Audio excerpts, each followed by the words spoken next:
high up, very abstract, rather like looking down on a drawing board, in fact, and somewhat nearer to God.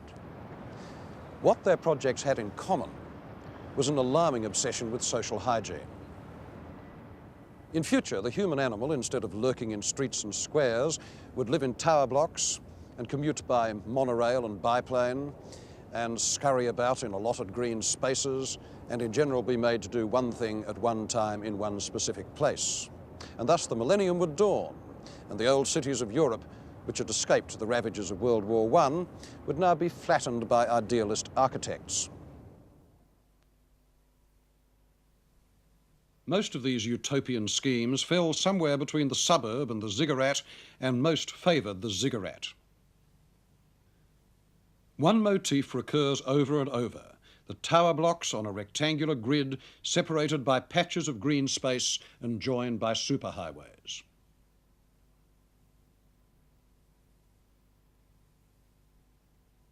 It was a theme harped on by Frenchmen, Germans, Russians and Italians, but the lyric poet of this dreadful idea, which has influenced cities for the worse from Los Angeles to Zagreb, was a Swiss. His name was Charles-Édouard Jeanneret, better known by his nickname, Le Corbusier. His ideal of good planning was summed up in one phrase: La ville radieuse, the radiant city.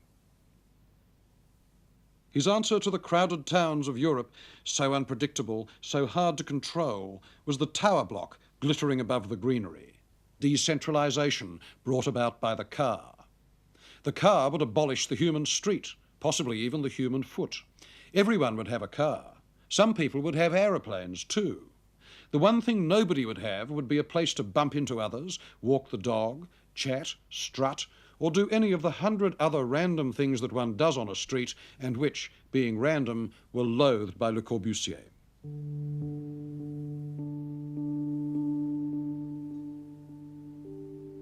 La ville radieuse was a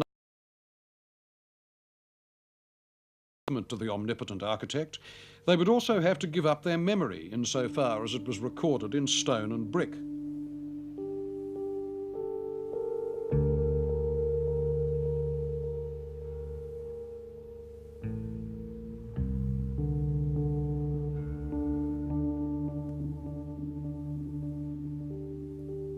One of Corbusier's obsessive projects was the improvement of Paris, which involved the assassination of the city and its rebirth as tower blocks. Endless repetition of one crushing unit. People would be nothing more than cells in a mass transit system. His logic was Cartesian. He was French, after all, and the Platonic Cartesian absolutes were in his heart, and besides, they made wonderful perspectives and marvelous models, how you just wipe out the city of Paris. It was a delicious intellectual exercise. How serious he was about it, I don't believe for a minute. The people that were serious were the Germans. They were the bad ones, because they not only believed it, they built them.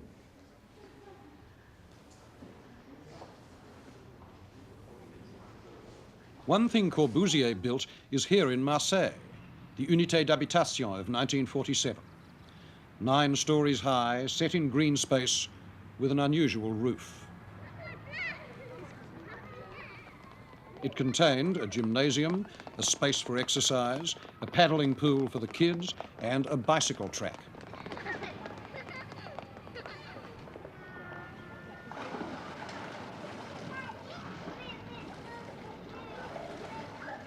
Even today, this is one of the great roofs of the world.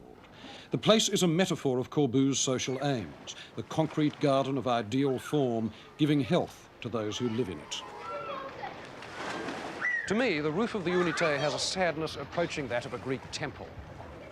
Corbusier finished it after the Second World War, and almost 30 years after his celebrated descants on the Acropolis in his book Towards an Architecture.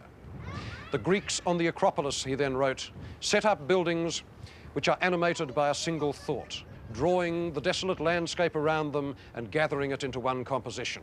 And thus, at every point on the horizon, the thought is singular. And the only place that he ever found which approached that bare singularity of the Acropolis was the roof of this building. He was so ill-informed about the habits and and traditions of the society that he thought people would go on the roof if he made it beautiful enough. That wasn't the real point. The real point was he was free on the roof. And it's a sculptural joy to wander around the roofs of Marseille. The troubles begin below the roof. The Unité was meant as a social experiment, a prototype for mass housing. There is still a rough nobility to this concrete, even though it is grimy and can never mellow like stone. The pilotis, or stilts, are a grand muscular shape, although nobody uses the space under them for anything, and the cars have to park in the green space.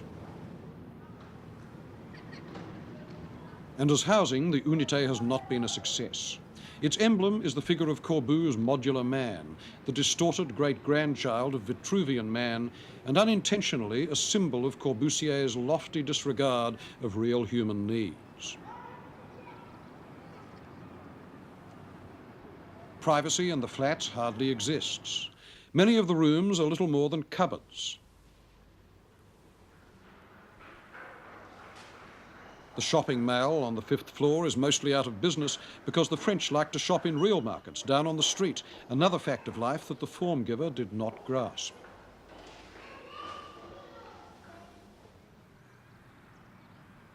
Finally, nobody wanted those plain, morally elevating interiors with their paper lamps and craft rugs and slung chairs and cubist tapestries, and they are now crammed, like this one, with exactly the sort of gaudy, fake period furniture that Corbusier struggled against all his life. He could never understand why the French kept wanting it, but they did, and they still do. Corbusier only got one chance to build an ideal city.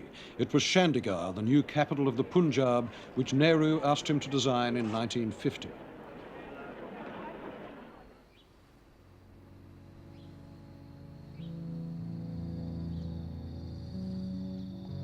Its site was a blank, a windy plain at the foot of the Himalayas. Here, Corbusier could create a sculptural monument from scratch. There was nothing to compete with. His buildings would be absolute.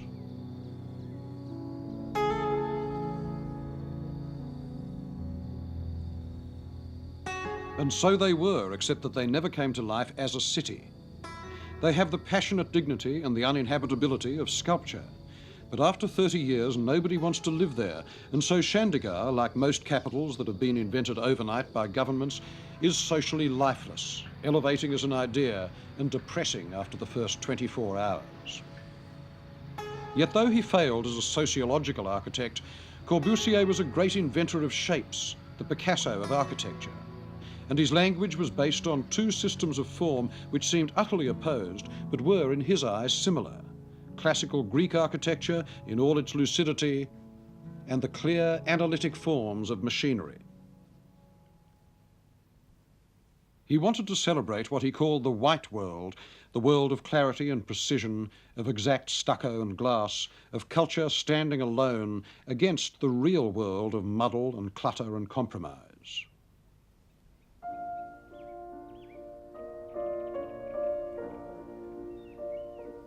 No building shows what he meant better than the Villa Savoie outside Paris, finished in 1930.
The Villa Savoye was one of the classics of what came to be known as the international style.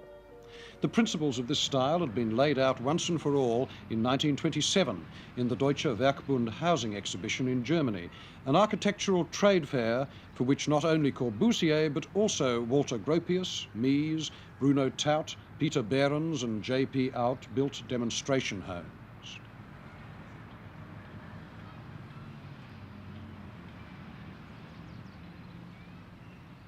The name International Style was coined in 1931 by two Americans, the historian Henry Russell Hitchcock and Philip Johnson. The first principle of the international style was that it was a style of volume, not of mass. That is, it wasn't built up from bricks like this. It was a taut skin stretched across a frame, and everything that meant. For instance, lifting buildings on pilotis, we even now use the Corbusier word. That particular point came from Corbusier, of course, lifting everything up, because, of course, the prisme pur had a sixth side, see, the underside. And you can't see the underside unless you have a volumetric look at everything. How could you have a ribbon window if it was mass? You can't have ribbon windows because it would fall down if it was a brick mass building. Nobody would use that word brick because that meant mass. See? Stucco was the one weightless material that everyone could get, and so every building of the international style in its purest form was stucco. From that came the principles of design of these volumes. Instead of being asymmetric, you don't put a door here and windows in, as in a mass building. You have ribbons of window, and then, because it's a functionalist building, you put a window where you needed a big window for the dog and a little window for the cat. The third principle was a non-principle typical of our mixed-up age. It was the avoidance of ornament. Now, ornament had disappeared up to that time anyhow because it was too expensive, and there were no more craftsmen. That's still true. Now, of course, we use pastiche ornament. We imitate or make moldings of old ornaments. That's the way it's come back in a strange way.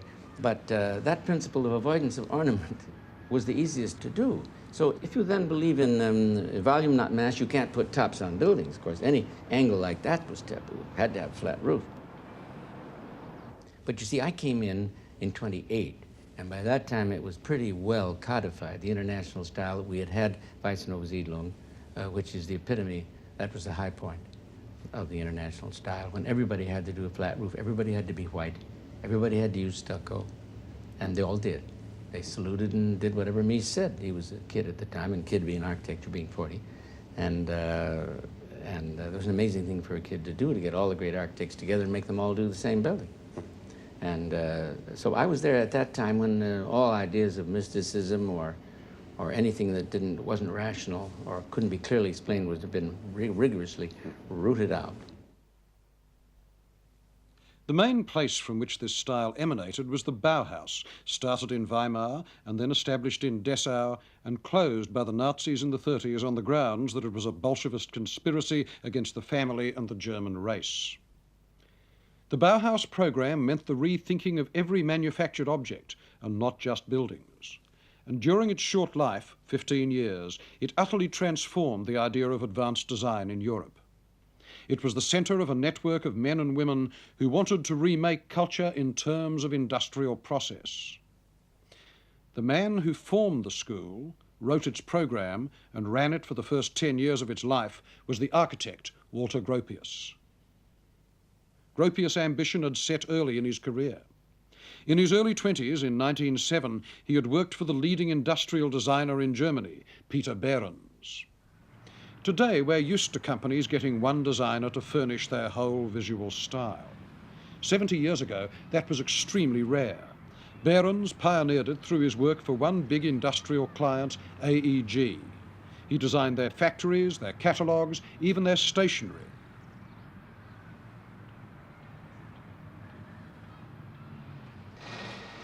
Behrens went as close as any man had gone to creating a general style of design aimed at mass production of a wide range of products from an industrial base. Now, this point was not lost on Gropius. His major works before the Bauhaus were all industrial. In his Fargus factory of 1911, probably the most advanced building anyone had made before the First World War, the wall is daringly reduced to a glass skin stretched between columns and making a transparent corner.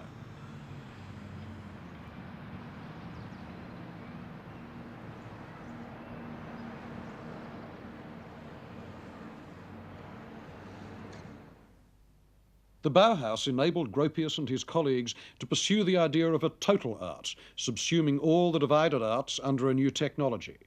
The first manifesto of the Bauhaus proclaimed, "Let us create a new guild of craftsmen, without the class distinctions which raise arrogant barriers between craftsmen and artists. Together, let us conceive and build the new structure of the future, which will embrace architecture and painting and sculpture in one unity, and will rise one day towards heaven like the crystal symbol of a new faith." The Bauhaus view was that it was far harder to design a first-rate teapot than paint a second-rate painting. Later in his life, Walter Gropius explained the basic ideas of Bauhaus teaching. Everyone had to go through one of the craft workshops before he came into architecture. And some of them did not go into architecture. They stayed where they were in the painting workshop or whatever else it was. But any architect should have this basis, and I think we should have it today too. It is much too theoretical still. When you compare, for instance, the life of an architect today who is expected to sit in his studio and get everything out of his head on paper and specifications and so on, and then it's taken out of his hands and given into an army of workmen who have, so to speak, execute his will. And he is not permitted anymore to make any changes, and the workman is not permitted to add anything of himself. And you compare that now how it was in the Middle Ages when they built a cathedral, for instance. It was a group of people devoting themselves to that building, living in the site, doing everything in flesh and materials directly. There was very little designing. And the extraordinary thing was that the journeyman and the apprentice, he had to follow, of course, a certain direction by the master who gave him some geometrical proportions he had to take in his work. But otherwise, he gave his work individually, independently. It was not an execution only of some design of the master. So they worked really in a true team together there. And if something was not well done, they took it down again and built it again, because for God's sake, it had to be very good. Each teapot, watch, glass, or radio cabinet was designed as an industrial prototype. It had to be mass-produced. But few of them actually were. The demand was too small to justify mass production, hence the rarity of Bauhaus objects today. They were too pure to be popular. This was especially true of the furniture. Almost all the radical new designs of chair, table, or sofa were done by architects. Marcel Breuer inside the Bauhaus, Corbusier and Mies outside it. Their ideal and often uncomfortable chairs were all of a piece with constructivist painting. And they were meant to go with their buildings, to give the least possible interruption to the flow of space, to echo the machine look. Some of them lived on into production to furnish the world's airports and corporate lobbies. But in their day, they were not popular.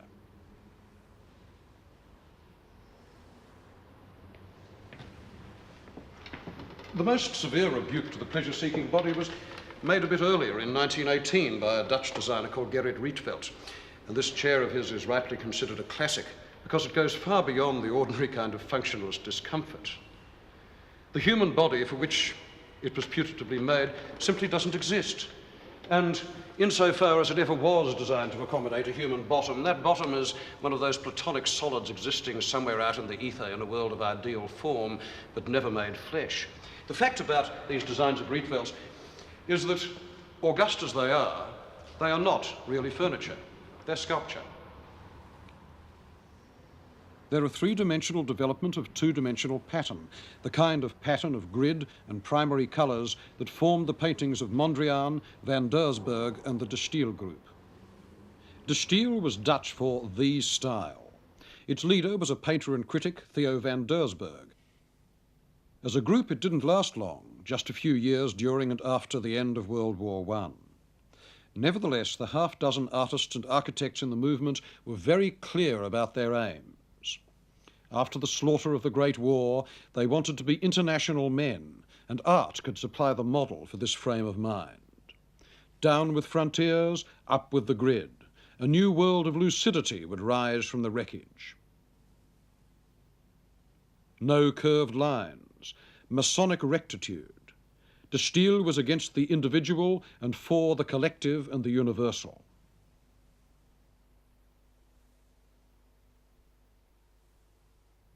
It laid out a general grammar of shape that would do for every visual art, architecture no less than painting. This grid was van Doesburg's design for the roof of a university hall in 1923.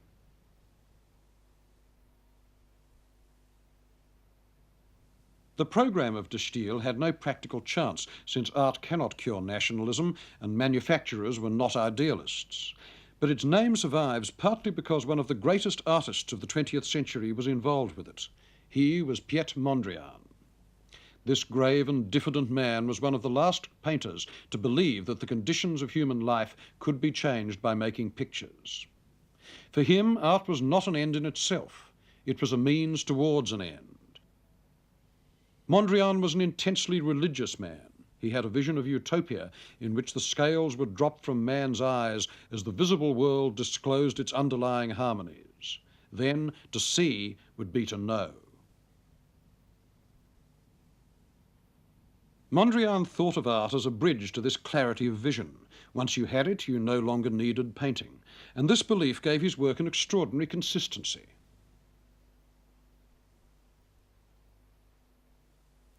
We're apt to think of Mondrian as a purely abstract painter, the grid and nothing but the grid.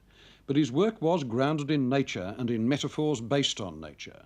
One motif that his grids came from, for instance, was the coastal landscape of Holland, the dunes and the sea. And the glitter of light on this flatness, the movement of the waves, became a pattern of crosses. And this crisscrossing field, with its points and twinkles of energy, became one of Mondrian's signs for all substance.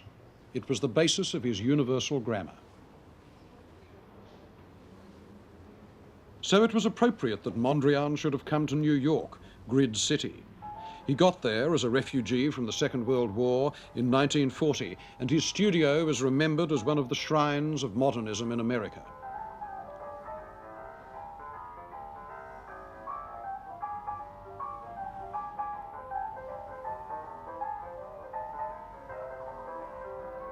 And what did he like about America? Well, Mondrian may not have looked like one, but he was an enthusiastic dancer. It's hard to imagine him boogieing to jazz, but that was what he loved to do. Out of that music and the New York grid, Mondrian distilled his late paintings, New York City, Broadway Boogie Woogie, and Victory Boogie Woogie.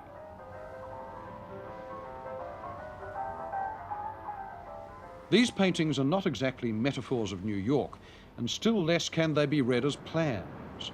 But they are diagrams of the kind of energy and order that Mondrian detected in the great flawed city.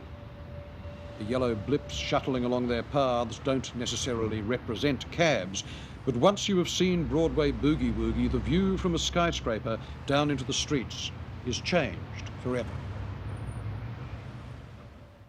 And why should Mondrian's last paintings still move us, whereas the utopian city plans of the architects do not? Partly because the space of art is the ideal space of fiction. In it, things are not used and they never decay. You can never walk in a painting as you must imagine yourself walking in a street or a building. His paintings are incorruptible, the building blocks of a system that has no relationship at all to our bodies.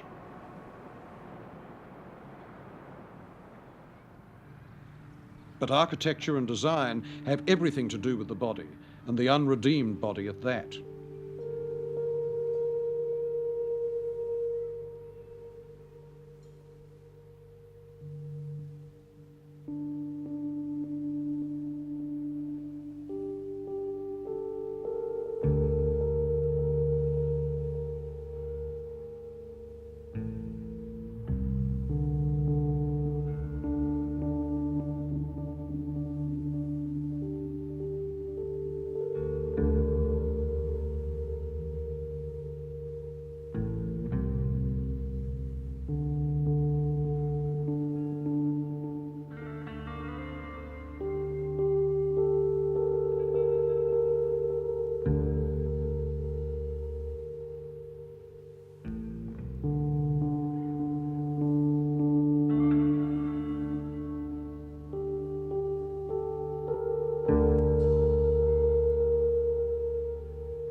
Without respect for the body as it is and for social memory as it stands, there is no such thing as a workable or humane architecture.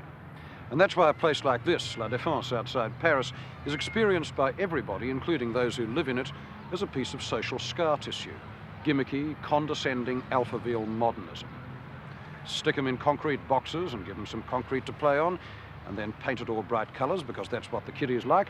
And if the kiddies don't like it, they can write to the minister.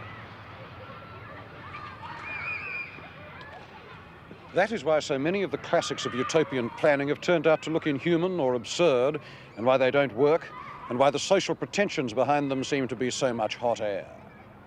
After this, who believes in progress and perfectibility anymore? Who believes in master builders and form givers? That's right. You see, who are you? You don't believe in progress. But who does now believe in progress? So I think those things have influenced the architecture more than anything else. I think the progress, the whole Benthamite every day and every way we're getting better and better theory is pretty well washed up. So there are these waves of, we're anti-idealists now, anti-utopian, anti-pies in the sky, and we're very anxious to make our cities work the way they are, and grab and hold on to the best we can, which of course is a far saner and more sensible way of looking at things. The architectural historian Charles Jenks pointed out that one can date the death of the modern movement not just to the decade or to the year, but to the minute. It happened in St. Louis, where the architect Minoru Yamasaki had designed a large, low-income housing project. Its name was Pruitt-Igoe.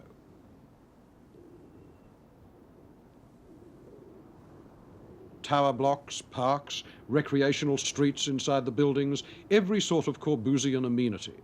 Most improving. The architectural magazines made a fuss over it. It won awards. That was in 1951. Within a few years, the place had been ripped apart by its unimproved tenants. Old and middle-aged people were scared to live there, and the young were in the corridors with flick knives. Pruitt-Igoe got so bad that in 1972, major structural alterations were called for.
Apart from Chandigarh, the only city in the world that has ever been built from scratch along the Corbusian lines of rational town planning is here.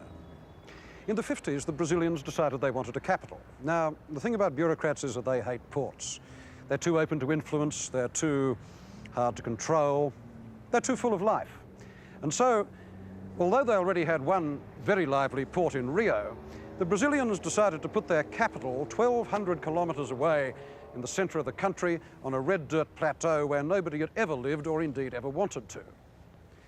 Two of Corbusier's most brilliant South American disciples were called upon to design it, Lucio Costa did the town plan, and the main ceremonial buildings were done by Oscar Niemeyer. Now, Brasilia, as the place is called, was going to be the city of tomorrow. It was going to be the triumph of reason and sunlight and the automobile. And here we were going to see what the international style could really do when it was backed with limitless quantities of cash and national enthusiasm. And we did.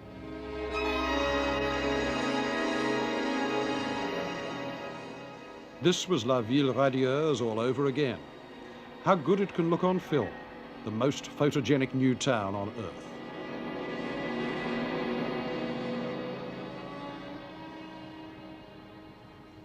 It's the reconciliation of modernist democracy with the ceremonial grandeur of the state that the Beaux-Arts had wanted to symbolize 100 years before.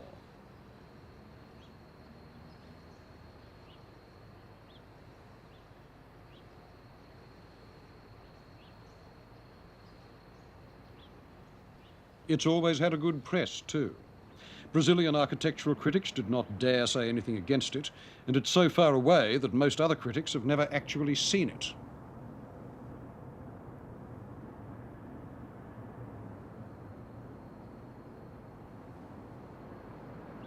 From the air, you can see the abstract categories of layout, the big living blocks, the administrative core, the work areas, the green space, the crossing highways.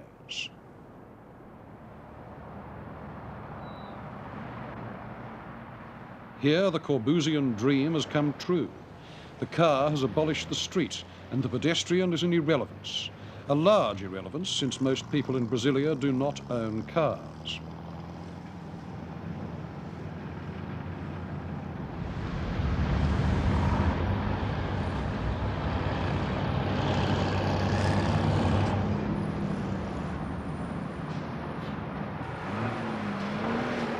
The reality is worse than anything that has been said about the place. Brasilia is a facade, run up under political pressure, finished in 1960 and already falling to bits. Cracking stonework, flaking concrete, rusting metal, a ceremonial slum.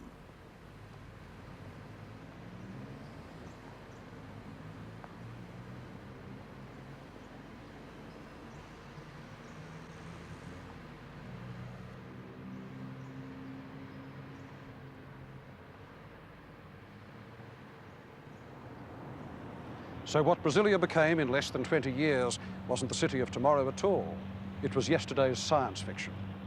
Nothing dates faster than people's fantasies about the future. This is what you get when perfectly decent, intelligent, and talented men start thinking in terms of space rather than place, and about single rather than multiple meanings. It's what you get when you design for political aspirations and not real human needs. You get miles of jerry-built platonic nowhere infested with Volkswagens. This, one may fervently hope, is the last experiment of its kind. The utopian buck stops here.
I think Brasilia is emblematic. The last 50 years in architecture have witnessed the death of the future. Like the Baroque or the High Renaissance, the modern movement lived and died, and it left behind its masterpieces which survive. But the doctrines don't inspire us so much anymore. Now, I think that people are always going to be moved and delighted by buildings like the Villa Savoye or the Seagram building here, just as they are today by, say, the Pazzi Chapel or by the Paris Opera. But what is gone, and I think gone for good, is the idea that architecture artists can lay the rudiments of paradise here on Earth and construct working utopias. Cities are more complex than that, and perhaps you can't purify human needs without taking away human freedom. In any case, you have to work with the real world and its inherited content, and memory is reality. It took us the best part of 50 years to find that out, but perhaps it was worth the trouble.